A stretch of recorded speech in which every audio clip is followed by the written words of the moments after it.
train drivers of Reddit. What is the strangest thing you've seen on the tracks? My grandfather on my mother's side has an eerie story about this. He drove trains back in the early 70s to the late 80s. He mostly stayed around the southeast area where we live. One night while he was going through an intensely forested area, he noticed that in the distance it looked really bright, like daytime. It was in the middle of the night, probably 3 AM. He describes it like he was seeing the end of a cave. So he keeps going on. He's not about to stop an entire train. He reaches the light about 2 minutes after he sees it, and it's simply daytime. He checks his clock and it still says 3 AM. He says there were clouds in the sky and everything. He goes past an ice barn and some farmland with cows and everything seems normal. He's blinking hard trying to figure it out. And then he goes back into some trees and it's night again.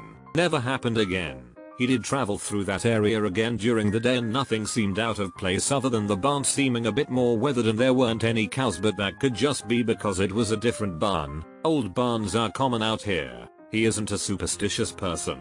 He's very skeptical about anything that's not science or religion, so the story has always stuck with me. Never explained. Probably a meteorite burning in.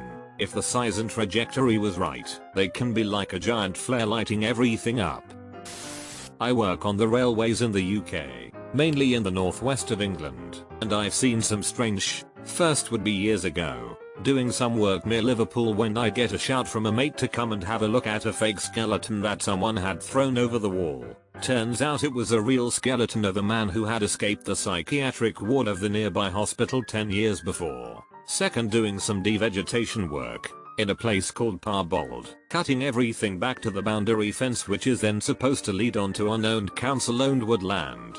Cleared a big section of bramble and hawthorn to the fence and then through it we could see another mesh fence, about 25 meters long, but it also had a mesh roof, so kind of cage-like. Interested, I jumped over to have a look and found it was in fact a giant cage somebody had built and it had 4 or 5 dog cages inside. Place looked like it hadn't been used in a while as it was heavily overgrown, and I know it doesn't sound too strange, but on top or next to every dog cage was a pile of clothes including shoes and other things that made it obvious the cages weren't used for dogs. Felt quite uneasy being there, so we finished the job, went home and never went back. Third, found an old safe that looked as though someone had thrown off a bridge. Got the disc cutter on it to crack it open and guess what we found? Dildos and vibrators. About 15 of them. Weird. Fourth, de-veg work again at Polton Leffield Station.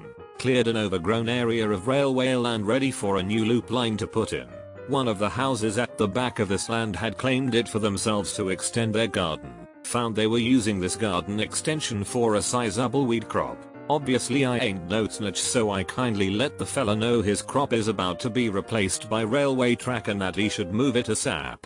Fifth, night shift in Kendal. Drove to an access in the middle of nowhere. Seen loads of cars parked up and thought it was weird as there were only meant to be a couple of lads turning up and they're always late. Get out my car anyway to go see what's what and end up interrupting a massive dogging session.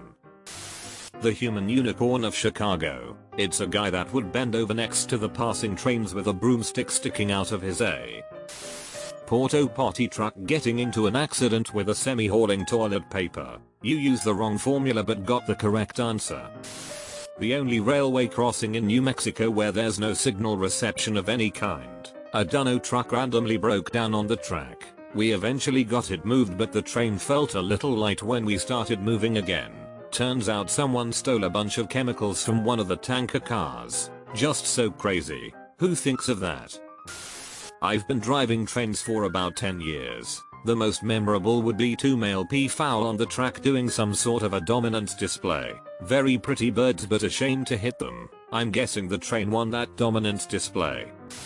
Not Subway but London's Docklands Light Railway. They used to have a shutdown every August bank holiday. It gave 3 clear days where major works and repairs could be undertaken from the Saturday morning through to the Tuesday morning. We were putting new equipment trackside and on the Saturday morning we were walking along the track measuring distances etc ready to do the install of equipment on the Sunday and Monday. As we were walking we noticed a woman laid across the tracks with her head on one rail and her feet on the other. I've noticed that the DLR has a 500 volt DC third rail, which of course was off due to the shutdown. Also the trains are automatic and have no driver, most of the time. We walked towards the woman, who had seen us but didn't do anything. When we were close we asked her what she was doing and told her she couldn't be here. It's illegal to trespass on the railway in the UK. She turned her head and said, "I've had enough. Next train coming is going to end it for me." I said, "Well, you're going to have to wait until Tuesday, love. There's no trains this weekend."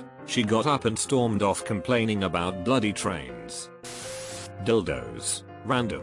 Large. Dildos. They turn up at various parts of the network and achieve legendary status amongst the crew. Extra points if they can be seen by the passengers. You can gauge how long someone has been a driver by which dildos they remember.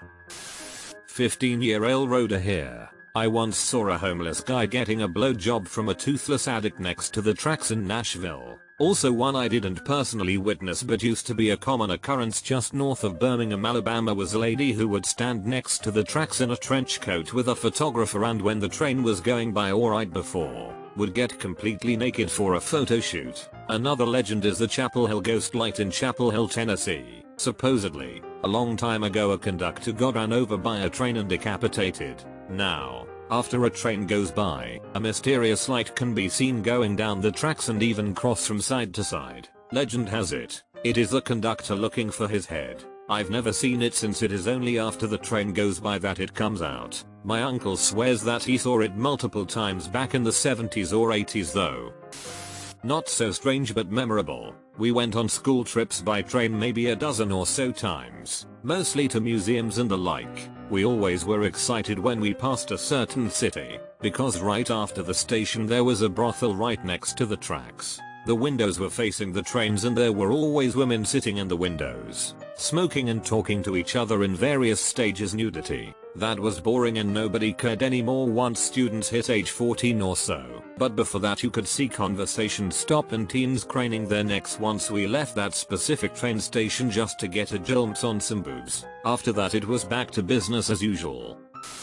Not driver but maintained rail-sided equipment. Lightning strike so hard it vaporized all the copper gold solder off the server boards and deposited it 4 inches away on the server hard metal wall as a mirror sheen of metal. Charred bits everywhere. Didn't need that $500,000 worth of acoustic and laser wheel monitoring gear. That's just Mother Nature reminding you who's boss. Train driver from Australia. For me it would be either an emu charging head first at my train, or 2 foxes fornicating in between the tracks. Emu hold grudges. They never forgot the war.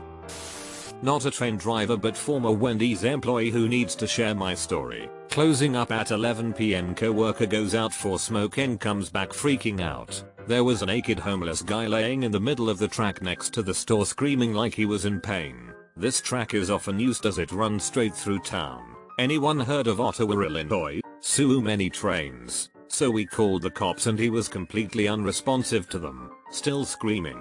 Guy's completely paralyzed, all over, stiff as a board. They called paramedics and they put him on a stretcher, still locked up screaming. Turns out dude was like a human crack rock and that's what he was. Most of my near misses were with other RR personnel who went on the right of way to look at something just for a minute without telling the dispatcher what they were doing. Not a driver, but have a wholesome one. A relative of mine is a depot clerk and some guys brought in 2 kittens they found in a boxcar. Young enough that their eyes hadn't opened yet. She ended up in a foster to adopt situation. Named the boy Carson because he's the son of a boxcar, and the girl Madison because that's where the train had come out of. A tree branch. I've only driven a train once. Once? Did you hit the tree? No. He drove around it. Not a train driver but I work on the railway and have access to incident reports across the UK. I was reading this report live as it was submitted. A train driver saw someone on the track and hit this person. The driver got out to inspect and found no evidence he hit someone. There was no blood or damage to the train. They stopped the line to check the train in front and behind and still they found no evidence. No body was ever found. I was in the pub while reading this report and it creeped the hell out of me. Not a driver but I used to work on a concession car. We had a lot of mooners. The train ran alongside a river and sometimes there'd be swimmers or kayakers, and about half the time they'd bear their ass at the train. Now that I think about it, might have been the same people sometimes. That and bears standing up. That's a sight. Well, from the safety of an unstoppable moving vehicle. not a train driver, but I heard from my friend who had another friend who's a train conductor that his train once run into a wooden ramp someone placed in the middle of the track. He's a bit disappointed that the sheer weight of the train can't actually make it go up the ramp and fly.